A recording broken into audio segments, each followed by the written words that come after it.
Ting.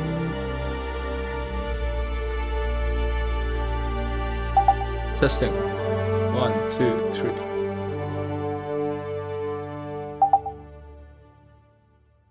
Test.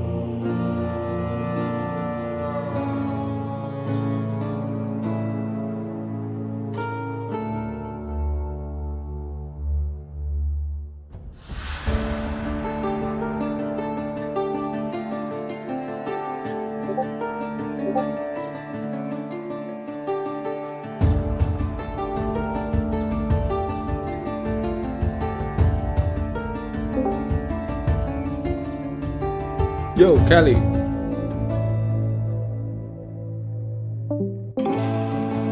Hey, yo. Yep. Okay, I can hear you now. Yeah, okay. Lâu lắm rồi mới. Jeez. Man, the leak take fucking so long. They fucking delay some shit. Mà cái leak mùa này nó tên Affliction, đau khổ. Shit. Affliction. Oh no. Hồi nãy có dặn anh em nhớ vô tweet để mà treo lấy quà mà không biết tweet kỳ này nó drop cái gì nữa, nó không có thông báo. Yeah. Có nói trên Exile chém gió.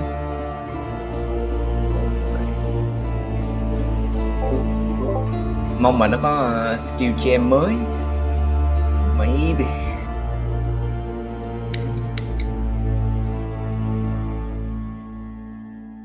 Yeah, sure.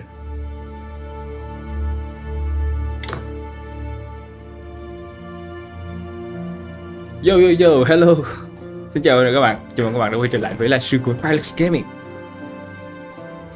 Ok, chỉ còn khoảng 6 phút nữa thôi thì livestream sẽ bắt đầu. Hiện tại thì đang có 63.000 người, 63.000 người không có ngủ.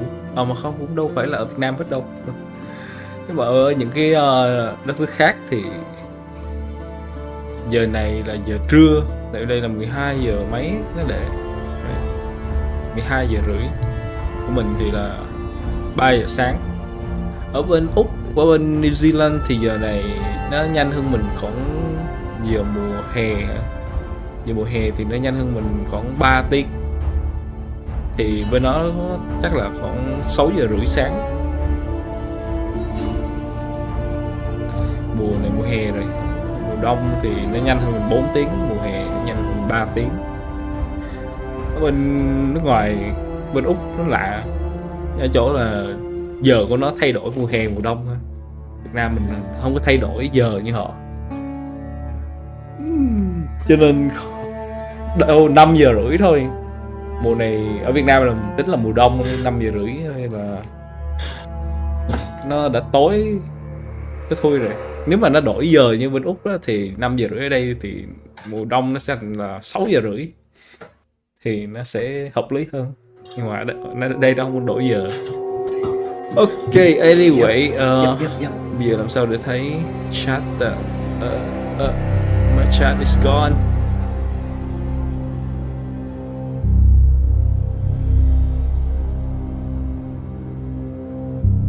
Hello anh em nhé. Hello. Ok, mình đang ngồi trong phòng live Discord với Kali. Ở đây thấy rồi. Mình restart lại YouTube mình thấy rồi.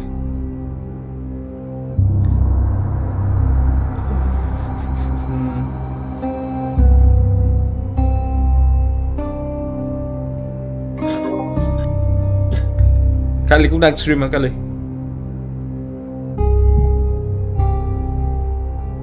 Đi đâu rồi? Hello bạn Hùng support. Hello bạn Bùi Ngọc Hưng. Anh em không ngủ à? Hay là mới ngủ dậy? Mình thì mới ngủ dậy, tối đi ngủ sớm. Ê, chào Kiên. Giáo chủ hình như là mình mất hết, hình như là mình nghỉ được hết 2 hay 3 tháng gì. Tôi chơi đâu mùa vừa rồi, tôi chơi đâu được 2 tháng. 2 tháng không ta? Không biết nữa. Tôi chắc được giữa mùa, cũng không hẳn là giữa mùa, nó kiểu là 2/3. Mùa vừa rồi cũng chơi được, không chơi gì nhiều. Xoay quanh là tattoo xong rồi Sanctum. Yeah. Nhưng mà không biết mùa sau Sanctum bị nerf hay không. Mi Sanctum như là cái đúng là cái kiểu gọi là cái nơi in tiền. Oh shit.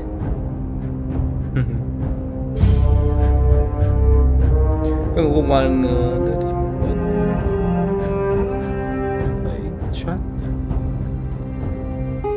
mong là nó làm thêm về minion, mong là ra skill mới cho minion, còn không là minion reward đi. Muốn chơi minion lắm. Một là boss minion, hai là boss melee, cho có cái gì đó để mà chơi. Mong là mới không có tiếng. Chơi caster, chơi bow chán. Mùa này tôi tính chơi Lickstone bằng bow ấy chứ. Tính Lickstone bằng cái gì Scully? Chắc là Lickstone bằng, có thể là nếu mà EA không bị nerf á, với lại DD á, thì có thể là một trong hai đó, EA hoặc là DD thôi. Tại vì hai cái đó nó là basic, chơi cho nó dễ một chút. Mùa trước á, thì chơi cũng là DD đánh boss khỏe, dạo mắt nhanh, cân bằng được, cũng trâu. Mấy bên đây tôi tập chơi Lightning Arrow, Mana Forge, cái gì đó, Mana Forge support. Mana Forge support. Level lương thiết cũng ổn hết. Hôm qua đọc trên credit nhiều ông bảo là mong là nerf Tornado Shot. Tornado Shot. Yeah. Tornado Shot. Thấy chơi quá nhiều. People họ ghét cái skill đó lắm hay sao? Thấy ai cũng bảo là kêu là nerf đi. Không phải là một lần mà nhiều lần rồi.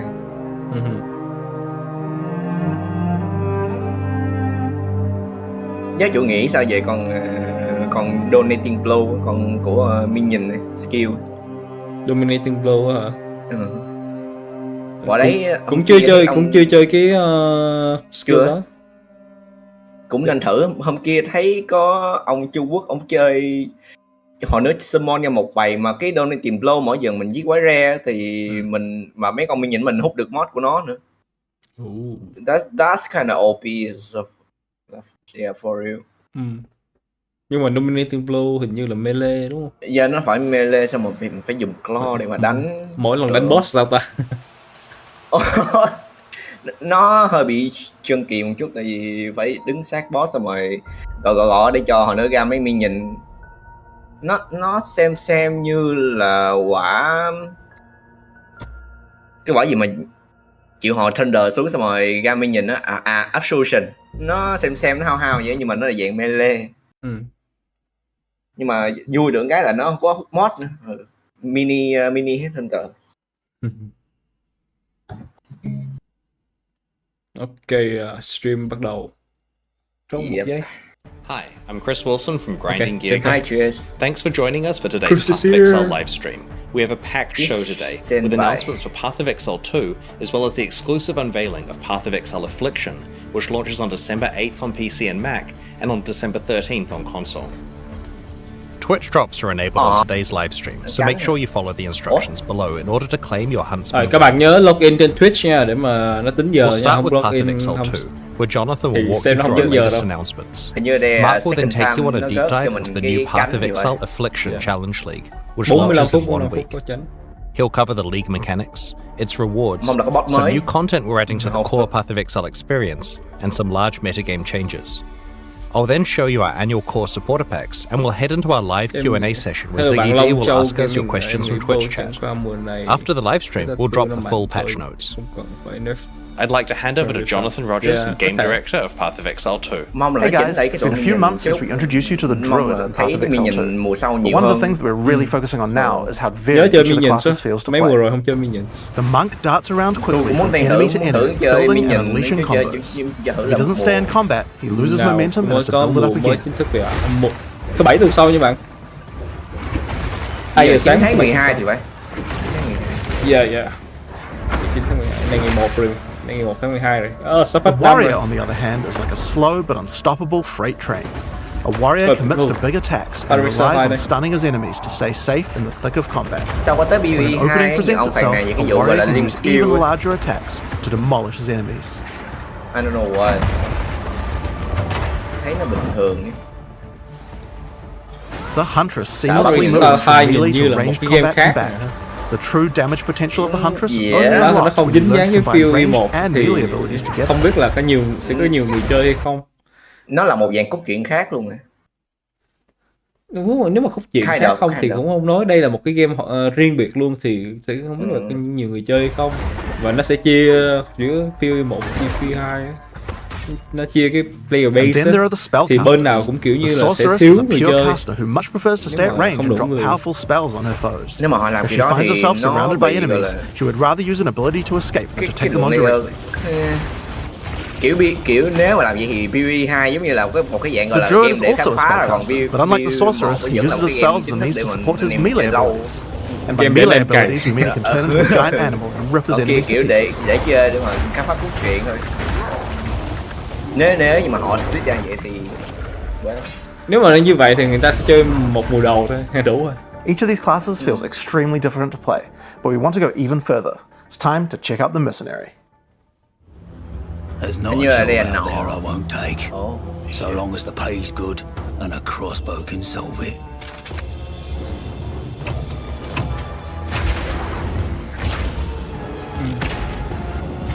Kind of cool. Is that a gun? Shotgun? What? Yeah, new Crossbow. Gunner. Ui, có shotgun kìa. I'll take them all down. It's a gunner. Bolt at a time. Cái xài súng. When thinking about each new Some class, shotgun we really really is, try to think about how we crossbow. can make combat feel different from all the others. Đặt tên For cho the mercenary, class that thì difference là is the Hunter. crossbow. Ở A crossbow is fundamentally different than a regular bow because it fires instantly instead of needing to be drawn back. This means that you need immediate feedback. Clicking the fire button should make the character shoot instantly, just like in a Crossbow shooter. bắn nghe cái tiếng As soon as we như experience là- that, we realize that there are a lot of design lessons to nghe learn nó from smooth lắm nha, shooters, nghe. and so we fully embrace them. Thật. Oh man. In Path of Exile 2, we have crossbows that work like sniper rifles, Wait, it's a rifle? shotguns, Rifle. and assault rifles. Yeah, they have A short rifle? Yeah, shotgun rifle. Ông biết But in cái order trò to really get ai shooter-like gameplay, shooter, we wanted to go game further. shooter. In Path of Exile 2, we now support WASD movement. Bây giờ thì nó You hao can hao now giống walk rồi. around in any direction Oh my independent God. of aiming. In fact, if this is your preferred method of gameplay, you can use it on any class, regardless of what weapon type Oh. you're using. You can change between click to move or WASD at any time. You can Mèo only trên hold suýt 2 buồn cười crossbows quá. at a time. Đi The Path phò of bát, Exile đi 2 phò. is all about interesting combinations of abilities, and this is where ammo skills come in. This is a burst shot crossbow, and right now I have armor-piercing ammo equipped, which makes it very effective when facing a group of Thế enemies, ông có để since it ý pierces là right nó through làm them. lại cái hình của bình máu á, nhìn nó hơi But there are other ammos too. For a bigger single target, it might be a good idea to switch to incendiary. kind of weird. The more projectiles Nhìn hit giống the như mấy target, the quảng cáo stronger game the giả ignite. So trên you'll want to get up mạng. nice, close and personal. Đúng rồi. Xong xài của Pyrelics. If you have a bunch of targets running at you, you might want to slow them down.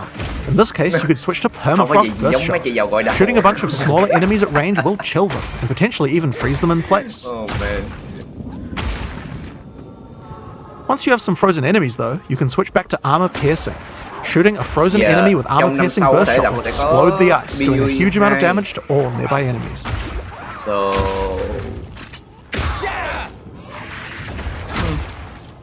Để xem live này. Another feature crossbows have is attachments.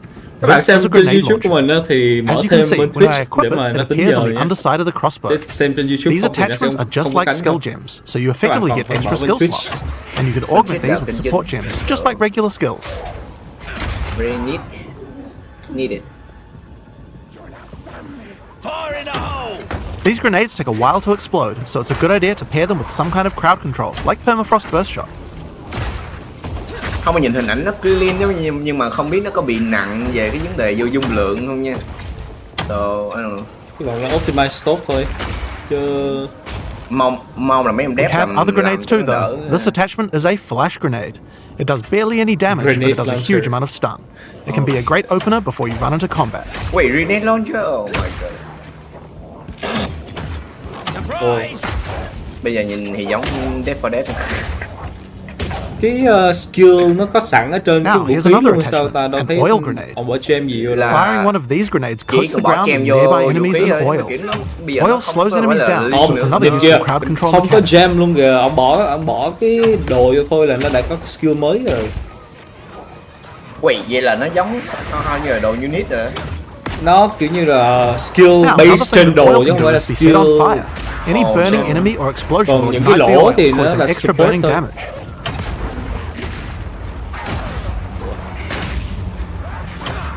Burn. One of the problems with burst shot crossbows is that each pellet doesn't do much damage individually. This means that if enemies have armor, then it will be very effective preventing that damage. But thankfully, you can equip an additional crossbow in your second weapon Không set có to hiểu cái deal with the vụ weaknesses mà of your họ primary làm ra weapon. thêm cái currency This mới is là a vàng rapid không? shot Cô- crossbow. Rapid shot is great get for it. closing on Kiểu enemies nó because you can dùng shoot để- while running. In Path It of doesn't Exile 2, work. we now have the ability to allow you to use some skills while moving. Being able to create skills like this opens up a lot of new design space and allows us to really increase the pace of combat. Sang kỳ mode. Yep. Trông cũng hay. I like it. Hello. Cái The crossbow như armor là piercing súng version rifle. of rapid shot slowly erodes a monster's armor. Once the armor is fully broken, you can easily switch back to burst shot to deal much more damage. I need a bullet. I need a bullet. Không, nhưng mà trong game này thì I need more mana. Being able to run while shooting with rapid shot is also great for when you want to perform a fighting retreat. Reload! He just say fucking reload. Oh my god. You need mana, bro. Hồi giờ Using hồi giờ permafrost thấy cái ammo bộ with rapid crossbow shot nào is mà bắn also useful if you need to retreat. When you shoot the ground, it Đúng creates rồi, ice hồi crystals. xưa If you draw monsters là back phải over these cài- crystals, phải- they phải explode, cài killing the từng monsters. trúng tên hoặc là It's great if you want to set up a safe zone before pulling the next pack. Cái súng. cái này nó hơi mới nha. So, Slowing enemies down can come in handy if you want to use the incendiary version of rapid shot. Using this skill requires that you charge up a little bit before it fires, but as it continues to heat up, it will do damage. more and more damage. clean.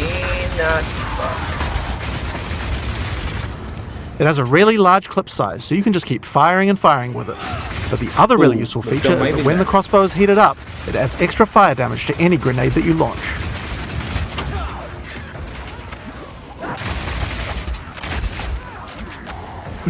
Con tử lựu đạn. Mấy giây sau nó mới nổ. Tưởng tượng nếu nó là Now I've been deck using stacking. explosive grenades here, but it will work equally as well with flash or Nhìn oil quả lựu đạn grenades. nó vô dụng vậy. If you use it with oil grenades, Quăng the nó oil mấy will giây sau catch nó mới fire nổ. immediately. Hình như bị delay. Oh yeah. Bắn quá chết rồi xong nó mới nổ.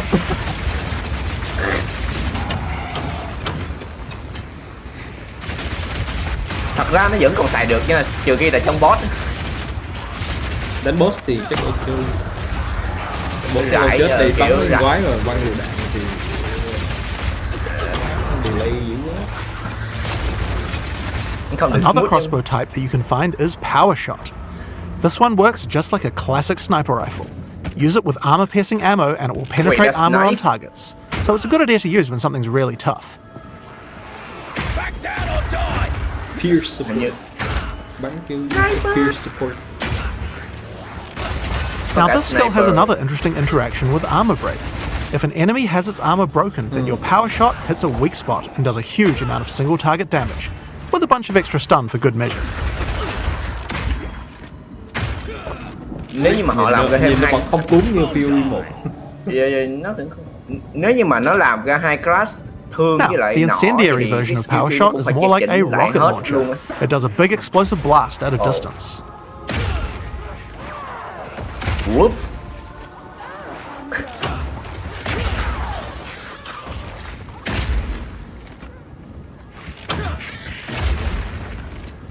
One of the really useful features of this version is that you can explode any grenades that happen to be on the ground. That's cool, I guess. Tôi có cảm giác như là PoE 2 này nó sẽ không có tuổi thọ This lâu như combo PoE also 1. works really well with Incendiary Yeah. Rapid Shot. I'm going to charge up the heat on my crossbow, shoot out a bunch of Mong là grenades, nó không and phải then là start hấp the ra fireworks with ngoài a power rồi. shot. Nó lên sẽ mấy là bạn. một cái game mà người ta sẽ so sánh giữa PoE 1 và PoE 2. Và đa số người sẽ chơi bên PoE 1. Cũng như là bên RuneScape, nếu mà có ai chơi RuneScape thì Rồi, The ice version of Power Shot creates frost walls at a distance. This is great for crowd controlling monsters in tight passages. PoE 1 nó sẽ như là phiên bản old school The PoE. wall segments have other uses too. If they get destroyed by Người ta sẽ monsters, then they'll cho explode nó doing a có small con- amount of damage. so sánh giữa Diablo 4 và Diablo 2 á. Yeah. Ồ, vậy. Tính ra con Diablo 2 nó vẫn còn hay hơn nha. Cái visual của nó. Now, remember that burst Tại shot vì combo with những cái frozen game enemies we vậy, did ví dụ PoE mình đang chơi là nó đã qua bao nhiêu năm rồi, 10 năm rồi. Người ta có cảm tình với nó hơn, tại earlier? vì người ta chơi That lâu works with rồi. ice walls too. Hình ảnh Let's thân put burst shot quen. back on. Now I can fill up this area with ice walls, then Well, shoot them cái with game armor-piercing burst mới shot như for thế a này huge amount of damage. Lúc đầu thôi, về sau về lâu về dài thì chưa chắc người ta thích. Nhiều khi đâm ra nó sẽ bị flop. Cũng không hẳn là flop nữa mà nó bị. Alright, it's time to face the boss for this area.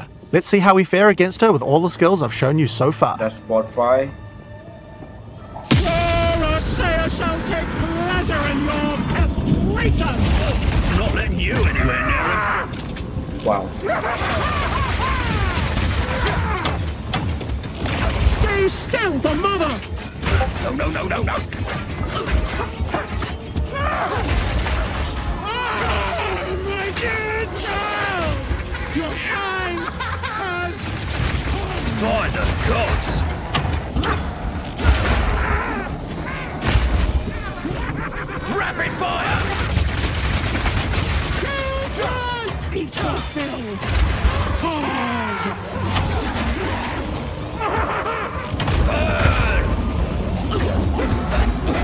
Nó di chuyển bằng keyboard ASD W. Di chuyển bằng phím nha. Quỷ di chuyển bằng bàn phím. Nó. Ồ. Nó có chức năng di chuyển bằng phím ASD W. Nhiều người rồi có cái tính năng đó rồi PoE 2 sinh thêm, cho nên có bạn trên chat PoE 2 di chuyển bằng phím hài kịp để là chuyển lùi. Dạ thì đúng rồi, di chuyển bằng phím. Để cho smooth. Rồi cái đó cũng đúng.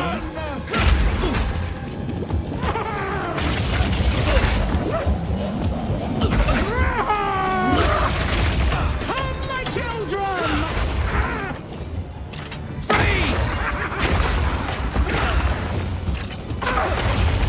Dismember! Nếu mà như vậy thì cũng tiện, một tay lo bắn, một tay di chuyển, tiện hơn là một tay di chuyển vừa bắn như là hiện tại. What is going on in this god's-forsaken city?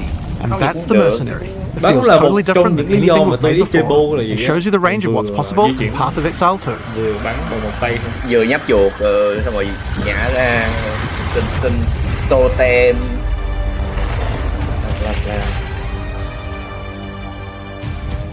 Super. Path of Exile 2. Ông biết cái We're mà going to được be ghét showing nhất là off a hay lot nhiều more cái about Path of Exile 2 as we approach its không có beta. gì But hơi in the thô meantime, we've got a Path of Exile 1 expansion coming out next week. của Melee I'm going to hand over to Mark, also known Mỗi as lần chị me, hỏi là phải to đứng show you lại what's in chị store hỏi for PoE 1. một phát. Thanks, Jonathan. Dây- Well, Không let's just mấy go giây. ahead and get straight on into it. Oh. Here's the trailer for Path of Exile Affliction. mong mà họ sửa lại cái đó. Affliction. Something Yeah. moves in the mists. Something sinister. Thorn. Rot. Plague. And claw. The affliction spreads. It hungers for more.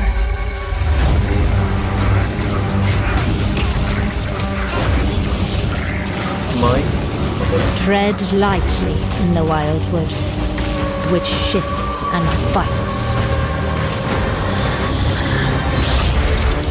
Accept our help, the ancient power of the What Asmir. the? What? New Ascendancy? Beware the spirits that yearn for freedom. Wait for us. Nhìn nhú In hình the cái hồi nãy heart như of là evil that Ascendancy waits mới in vậy. the dark. Dạ. Affliction Challenge. Thế giờ Warden Magian, Warlock Mist gì đó. Ultimatum. Ultimatum is back. Mùa Ultimatum tôi không chơi cho nên tôi không hiểu là tôi cũng có chơi một ít nhưng mà cũng hiểu sao người ta rất là thích cái mùa này. Tại vì nói như là kiểu thách thức từng quay lính đó, kiểu như là mình rao đầu thì mình đánh xong rồi mình muốn đi tiếp hay không, hay là muốn lấy quả đi về. Cho nên là họ thích cái vụ đó, họ thích là đánh theo quay mà quay Thì càng nó cao cũng thì giống nó càng như nguy hiểm. Ritual hay là Bleach vậy thôi. In the Affliction yeah, League, yeah. you will encounter sacred wisps, which beckon you to enter overgrown passageways that lead to the Viridian Wildwood. Cái này nó giống như Abyss A vile vậy, affliction cũng has chui covered hầm, this nhưng mà thật ra forest không with a phải, này là chui foreboding hẳn xuống rừng. darkness. You'll need to uncover the forest mysteries to put a stop to the source of the affliction. Xuống hàng. As you approach the darkness, Lại the xuống wisps hàng. burn away its affliction. Make sure you Hàng tread mộ đấy. carefully, because they only have a limited amount of power. But be warned, the darkness is full of cursed monsters that emerge to kill you. As you explore, you might see other types of wisps trapped inside the darkness. The Wildwood is trying to guide you towards clues about its affliction. Cái này nó giống ma. Follow the trail of Wow. wisps by collecting them, and you may uncover many different secrets. New characters to find, shrines, boss battles, and all kinds of new encounters are lurking in the forest just waiting for you to discover them. There are many rewards to earn for those brave enough to seek them. Cái visual họ làm như là của bên Harvest mấy con boss ấy. Cũng là When the sacred wisps run out of energy, they will Cây return you cối. back to where you came from. Any other types of Wait. wisps you have collected will return giống with you mining to rồi đó. reclassed. Dung đâu mà. Yeah. These wisps, having been saved from the affliction, disperse into the environment and inhabit randomly chosen monsters in the area, increasing their power and also their rewards. Increasing their power. The different types Wait. of wisps have different Giống effects on Sentinel luôn monsters, á. and Yeah. sometimes more than one type Oh will my encounter Sentinel's a single back. monster, making the fight even harder Pa. and even more rewarding. If this happens to a boss, you could be in for a tough fight, but if you can overcome it, your efforts will not be in vain. Rồi xong. Kiểu này thế nào Primal đầu wisps mùa grant người an ta item cũng rarity la bonus to nó quá inhabited mạnh, monsters. xong cũng sẽ bị nerf. Wild wisps grant an item quantity bonus, Vivid? and vivid Wait, wisps cause them to nó drop giống như currency Harvest kìa. items. Yeah, yeah. If a monster Vivid gets all gì? three types, they'll drop more items of a higher rarity and a lot of currency. Divide off.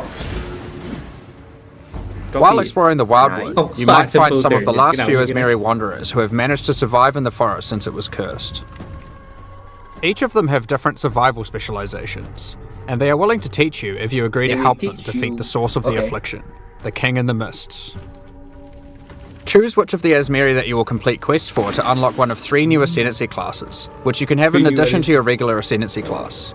Oh. Up to 8 points for these classes are unlocked as you complete more quests for the Asmiri you are training under. The Warden of Class Eves thứ can ba. teach you to become a Warden of the Magi, a powerful class that takes advantage of wilderness Ascendancy knowledge. thứ ba. A Warden of the Magi can learn to use tinctures which coat their weapon, granting various powerful effects. Wow. Wait, You what? can equip tinctures in your Ngoài cái flask slots Ascendancy and toggle của them nhân on vật and off mình at ra will. thì thêm cái Ascendancy này. Flash mới. You can only have one enabled at a time, but the effects are khổ quite bậc ong á. conditional, so you may want to have more than one equipped and swap between them during combat. For example, equip the Ironwood Tincture to gain the benefit of always stunning enemies on full life. Nice. Tinctures can also get random Ooh. mods. This one in particular adds stacks of wither to targets on full life and steals Poison, frenzy charges on poison. hit, which makes it great as an initiator. Bullshitter.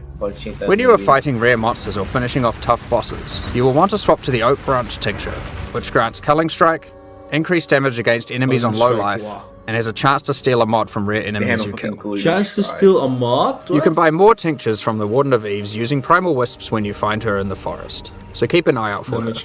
Damage can As a ignite. Warden of the Magi gains more Ascendancy points, they gain Không có access to tao more tương có cái này skills thì that cũng let mạnh them đấy. further specialize in tinctures. For example, Chứ. Nature's Concoction allows you to invest in having your nhưng mà tinctures đã ăn đi enhance một your bình flasks. Cũng được. This ascendancy skill makes it important to think about which slots your tinctures are placed in, and what flasks they are adjacent to. You'll have better uptime on those flasks and they'll be stronger as a result. But there are plenty more skills to choose even if you don't want to engage with tinctures. For example, Truy đó phù hợp another cho new con boss ability rất to nhiều, unlock is rất Barkskin. là nhiều. Grand Barbarian skill. It's a reservation skill that causes bark to grow all over your body, increasing armor.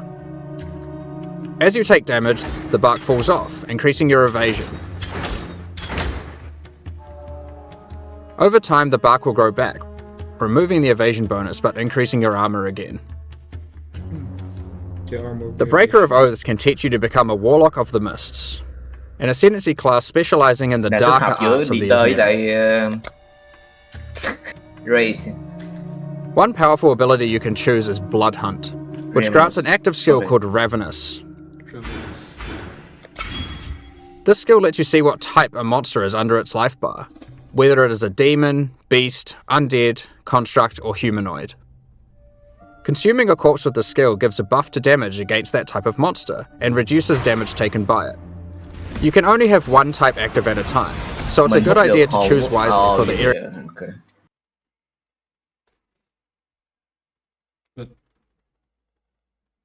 Lagging. that you are in. Some bosses, like the Maven, are eldritch in nature and Wait, don't conform to the mình có thể regular chịu hồi corpses that you crop have access to. bằng- But don't worry. The Breaker of Oaths has a shop where you can trade wild wisps for corpses that you can place on the ground wherever you are. Nhưng mà làm vậy thì nó tốn thời gian. Buy an eldritch corpse and you will be able to get Nhưng mà the nó bonus giảm while damage. fighting eldritch entities like the Okay, Maven. yeah. Tuy nhiên đây nó giảm You may damage notice that most of the corpses he sells are not monsters you normally encounter. Ê, có Spectre mới hả? Wait, what? You might want to đây try không phải turning Spectre, some of đây these là corpses cái into xác để mà specters mình to dùng. take advantage xác of some of thôi. the unique abilities that these cũng có monsters have. Spectre luôn. Wow, ok. Nhưng mà nó vĩnh viễn không ta? I mean- What? The Warlock Yeah, of the minion Mists book. gets access to many other Wow. abilities. Wow. For Minions! example, there is a trio Minions of back! curses that you can pick from. Spectre's back! Okay, I will play minion. One of these Start. curses targets your minions, I'm not giving the them minions life back. degen and making them explode for massive damage when they are near death. One of them prevents enemies from dealing damage for the latter portion New of its curse? duration, which is quite powerful what? against bosses. Hay đấy. This curse creates the interesting build Nice. decision of whether or not you should increase curse duration or reduce it.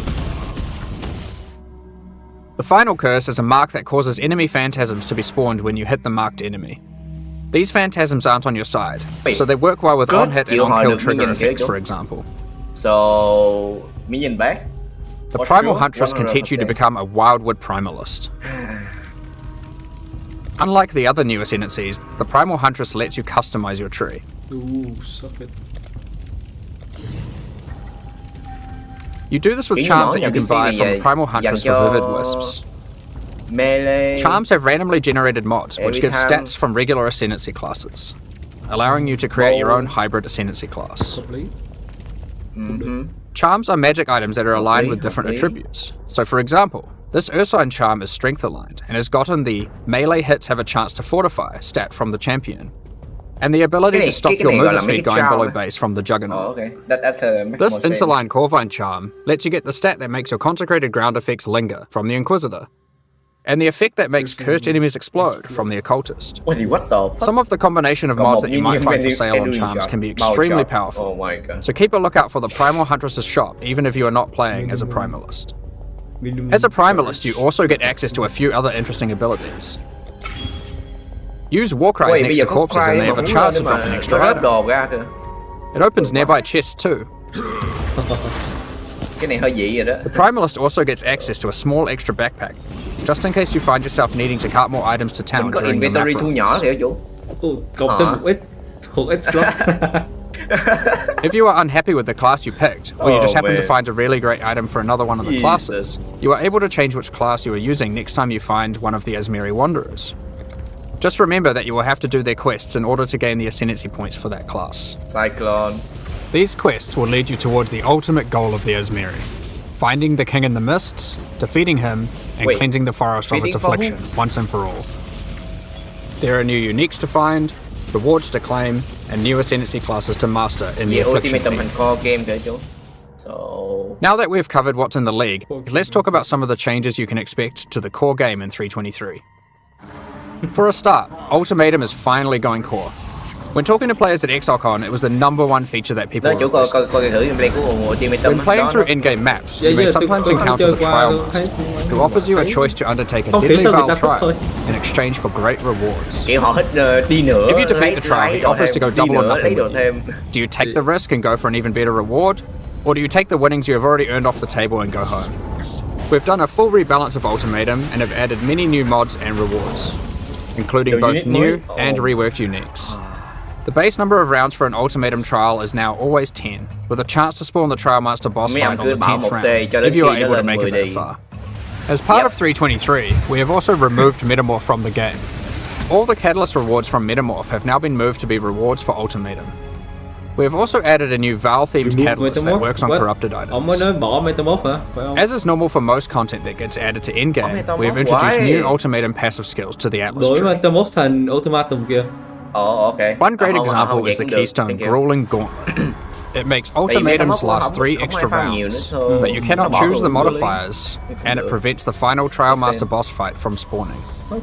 The level of challenge becomes extreme during the last 3 rounds, and not being able to choose the modifiers makes it even harder.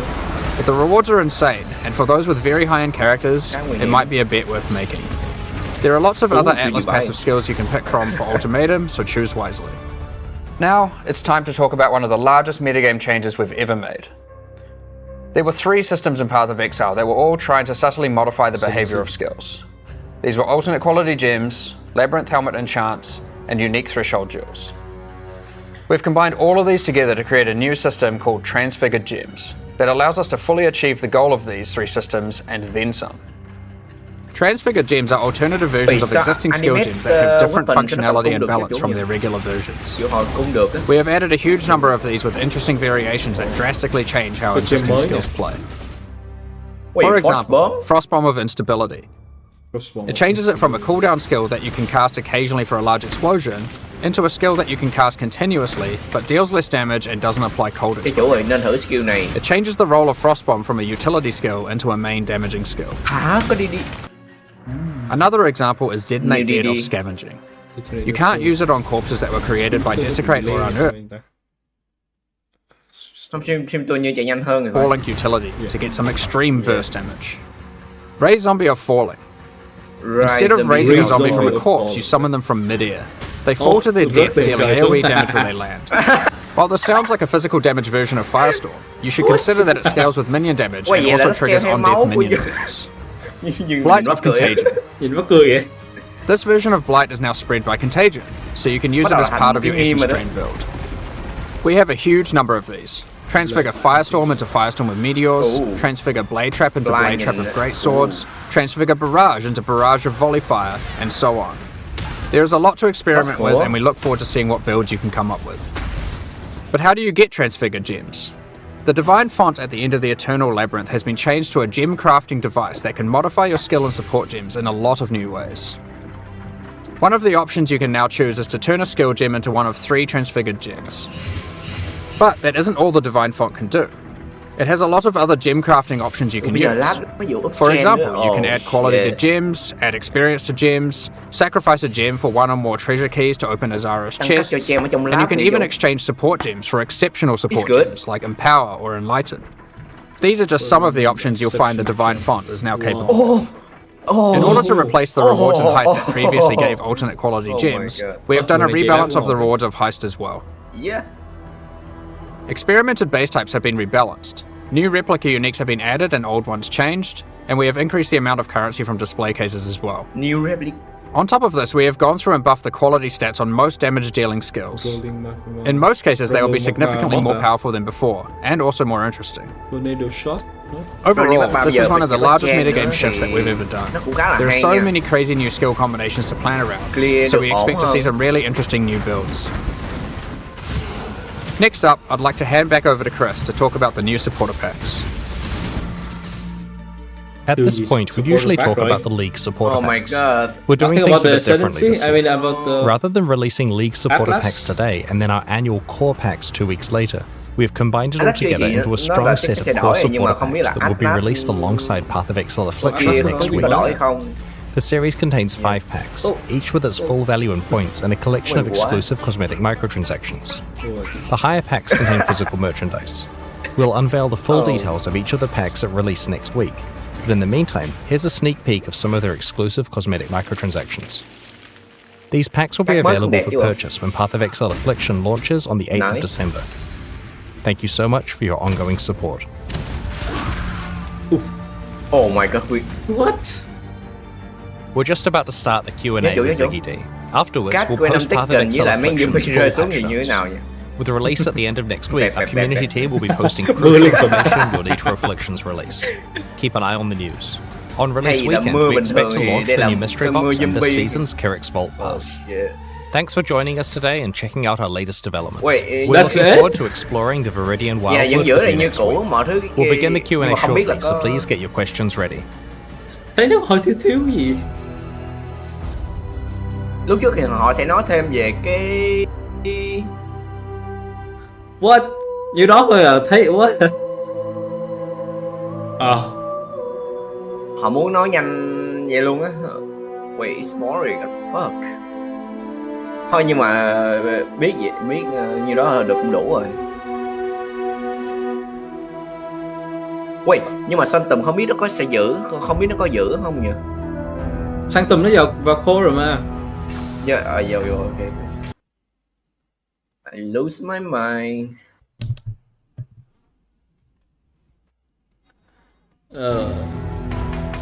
What? That's it. That's it. League mechanic mới thì cũng được, tại vì nó có ascendancy mới, nó có nhiều thứ cũng thú vị. G'day, Ziggy D here, folks. Rồi còn gì nữa ta? Có ultimatum, có ascendancy mới, có gem mới. Ok.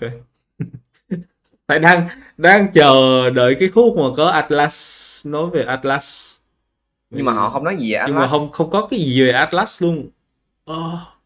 Tại vì thường tới cái cycle này là Atlas nó sẽ có update mới nè, nhưng mà mấy mùa rồi không có update cho Atlas. Là Keystone vẫn giữ vậy, chỉ đổi là Ultimatum vô thêm bỏ Metamorph. Nó không có boss mới, không có boss mới gì luôn. Không, boss mới là trong content mới rồi thì ý là boss ở ngoài Atlas. Boss ở trong Atlas luôn, kiểu như endgame boss á. Vậy là sau có chỉ có boss mới trong research thì tới giờ vẫn chưa có boss nào mới. Vậy chỉ có boss mới trong cái League mechanic mới thôi.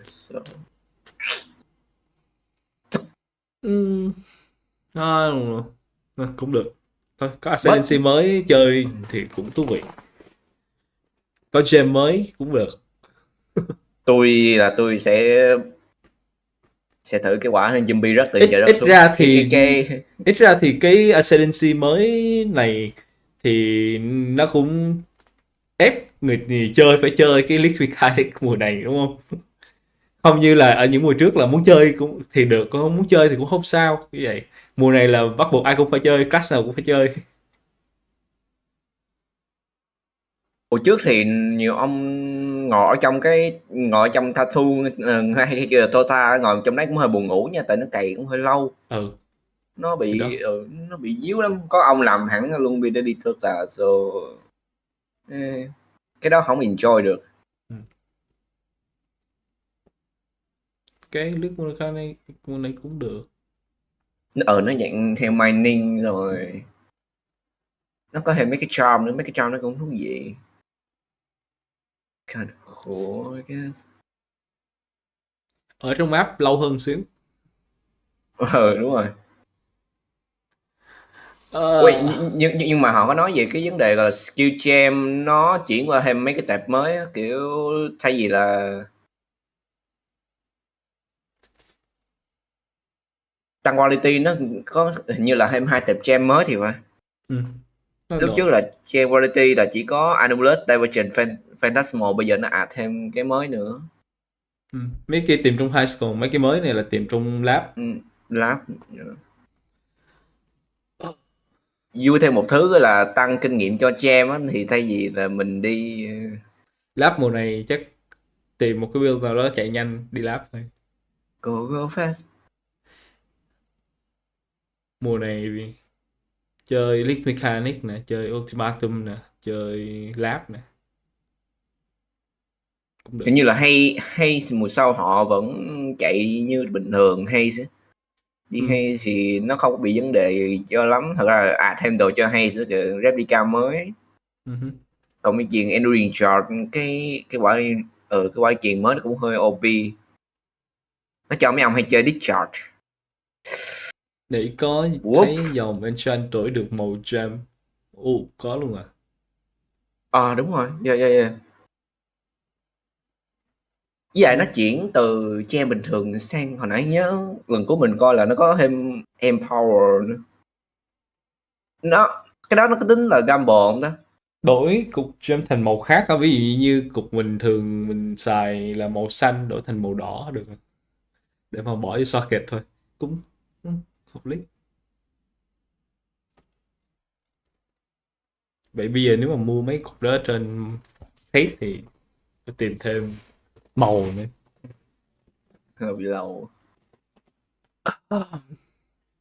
Vậy là mùa sau cứ tăng vô Ultimatum nếu thích. Tôi vẫn thấy nó thiếu cái gì đó. Tại vì chắc là kỳ vọng là sẽ thêm cái gì đó nữa, chắc không phải là như đó thôi. Lúc trước là nó dài một nóng, xong mà mấy ông phải nói là về thêm balance rồi linh tinh balance rồi có quality of life rồi này nọ nữa, right?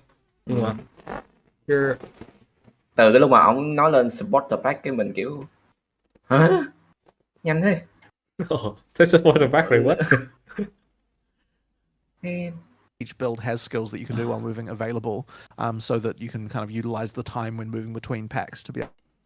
Skills that incorporate more movement or even. Vậy là livestream xong rồi, giờ cho nó đủ giờ lấy cánh thôi. What's that, sorry? Oh, sorry, I didn't hear what you. I think Discord kind of lagged out for a second there. Oh, okay. But yeah, the other thing as well is that is another question people have asked is like how does it work when you are using click to move? Với lại cái and the answer is honestly pretty simple. Like you click where you want to move, and then you move the mouse and use the skill in the other direction, and then your character will just not be interrupted to move. They'll just keep moving while you shoot in the other direction. And that does work. Like it is technically like, I mean, it takes a bit more mouse movement to be able to do it if you want to be able to move while you're doing it, but it does work. So there's no technical disadvantage there other than just, I mean, effectively what you're doing is it's like what the same exact motion you do if you're stutter stepping, except that you're able to actually move at the same time while you're doing it, basically. Yeah, you effectively like queue up a move command and then fire in the opposite direction or something. Nghĩ đến chuyện làm lap service. Do you find that this is... What's that? I was saying it's like lower APM stutter stepping. Yeah.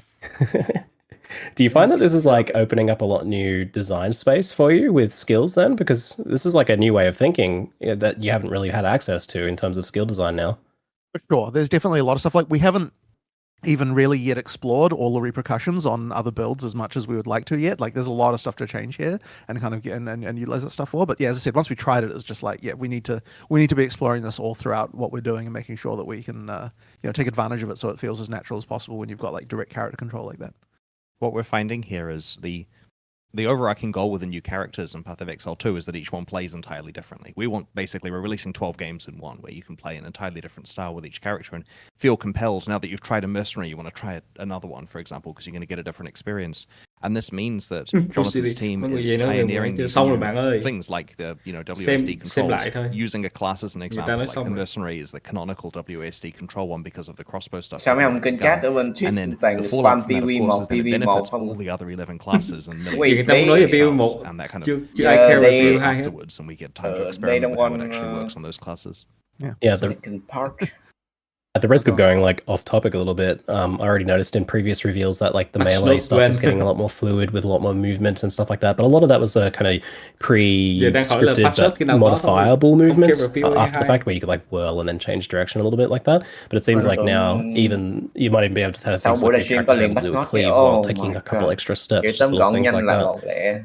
So it seems like it's going to change gameplay a lot from Path of Exile 1 to 2. I think it can, but we do have to be careful. Like, I don't want the feeling of just complete floatiness. Like we don't want, like I wouldn't want it so that every skill you can just do without like while moving arbitrarily. Like it needs to still feel like there's at least some amount of the animation where you're kind of like locked into that little bit. So for something like Cleave, for example, what I do is you can kind of step into it and then you can move really quickly after the slash, but the actual slash itself, you need a bit of that sort of like locked in just so that you got something going on there, because otherwise it'll just feel like you kind of don't really exist. You're just like floating around, kind of not really doing anything. So it's a little bit vague, but effectively I just want to avoid the kind of feeling where where you don't feel like you're a real character in the world, which you can get if you just allow full unrestricted, like if you do absolutely everything while moving and there was no slowdowns or anything, then it would feel real floaty, and I don't like that either. So Không hiểu sao những cái it can be a bit of a little bit live of reveal you have to really look at the feel of every single skill and kind of sau cái live reveal tôi windows cảm giác exactly là right for nó everything không to be able to còn make it actually feel really solid. vui khởi như những mùa trước if đó. we're doing our job right, then every class còn should have a exciting. distinct feel as far as all that stuff goes. Nó cứ cảm giác là còn I get what you mean. Like once you have more movement, that's when you can start playing with like, okay, what situations do we stop movement? Like I noticed with the crossbow, for example, thì họ sẽ kéo dài thời gian lâu lắm nha, họ especially, and that made that look and feel a lot more. Yeah, livestream đợt này 3 giờ rưỡi bắt đầu, nói về PoE 2, xong PoE 1 được 15 phút. đâu khoảng có 30 phút tổng cộng hết rồi. Yeah. Around that. Thì PoE 1 nó nói đâu có mười mấy phút cho mấy 20 phút gì đó. Thấy nó ngắn lắm luôn.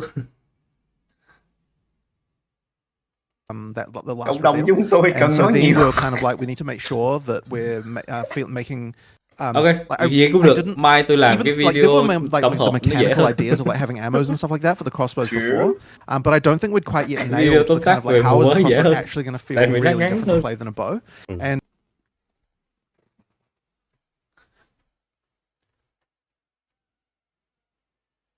PoE 1 please.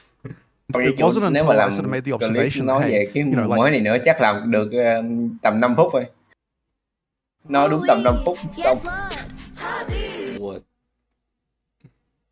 Vậy là không có đổi nhiều trong Atlas mấy.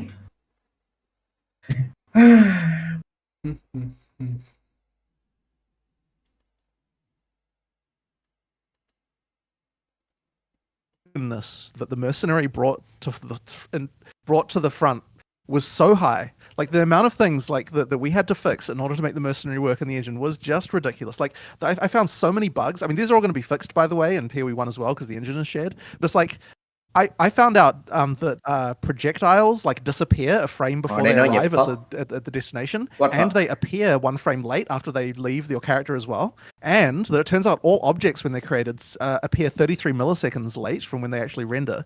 And like there was stuff with trail. I mean, like it was just actually like, because like when you're dealing with something like this, like if you've got like a bullet effectively traveling ultra fast, it has to happen instantly as soon as you click, and like all these things, there was like so many engine things where it's like we're speeding all this shit up, and like the engines just started breaking all over the place. So yeah, there was a lot of technical improvements that had to happen in order to make that stuff work. Not to even mention the whole like WSD and all the animation system stuff, and yeah, like it was pretty crazy.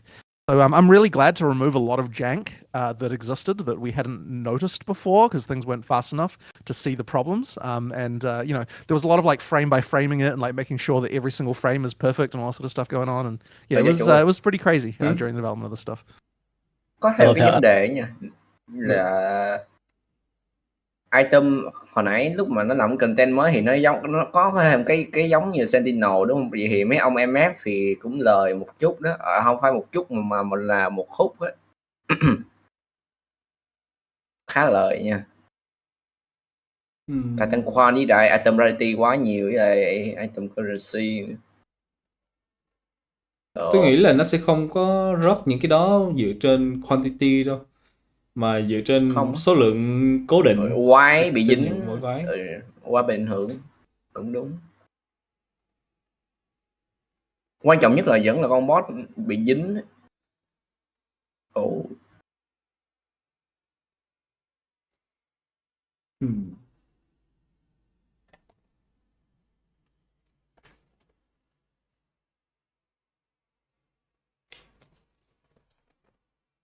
attached to your crossbow. Rồi, nhận được cánh I rồi know nè. someone made like a bayonet at one point. I'm not sure how we're going to use Giờ that. được cánh. I don't know if that vậy one là will nó bằng bao actually nhiêu be phút useful, đâu? but we'll see. 45 phút rồi á. We've got a model for it. We'll see fuck? if we'll experiment with it. But Sick. yeah, Chuẩn bị thêm tuổi nữa. I mean, there's also other things, of course. Like there's stuff that we Oh, didn't man. show here. Like there's still the what do you call them? The Sao tôi chưa thấy ở đâu the ta? crossbows that pop up when you Drops and summon the totem. Ballista totems. totems. There's still ballista totems and other things like that. 97%. And like various Yeah, other skills. almost. So there's definitely other skills that we expect this class to use. But we kind of ran out of like time to be able to show like all the different things that you can do. Mùa này ông chơi event ông mở We'll show hòm more được of this gì? later. But yeah, there's going to be other stuff that you can fill your skill Thuộc slots with. con for pet sure, với đôi giày. as well, so don't worry about that. So are some bow skills going to become crossbow Con skills? pet thì cũng đẹp, Is đôi it giày going to be thì shared cũng across được. the two? Gom lại. There are Cũng được. certainly Kết some hợp lại. concepts that we might. I mean, look, Some when what we say. we're designing the classes, we're kind of like we do look at here we want to be like, is there anything Wait, here that we want to wait, crib from, to kind of to use, and there might have been a Okay, couple kind of things that we've like sort of used as concepts, but overall it is supposed to feel like claim this is now. distinct, and I'm sure maybe there'll be a time where like this is Claim better now. suited as a crossbow skill than a Claim. bow Các bạn skill. vào But in claim general, cánh I đi nha, guess chứ like, không thôi để we're đó looking thì at nó mất đó. designing things like like this is a full new game. Like we're designing Để đó là skills nó again. Like there will be tự cases where we go back and we're like, động hey, this xóa period đấy. one skill is still great. Let's port it over. But in almost all cases, the skills get changed Những a cái lot. cô Like I mean, when you saw hai the năm trước. the sorceress when we announced all the stuff there, it's Hai like năm yeah, trước there were rồi. skills from here we won, but like the changes to them were such that like Thời gian cho they nhanh don't thế. really feel the same at all. So it's kind of they kind of end up quite different. Yeah, I feel like I remember seeing like a melee skill became a spell or something like that. Some pretty big changes. Weird stuff can happen. Yeah. Yeah.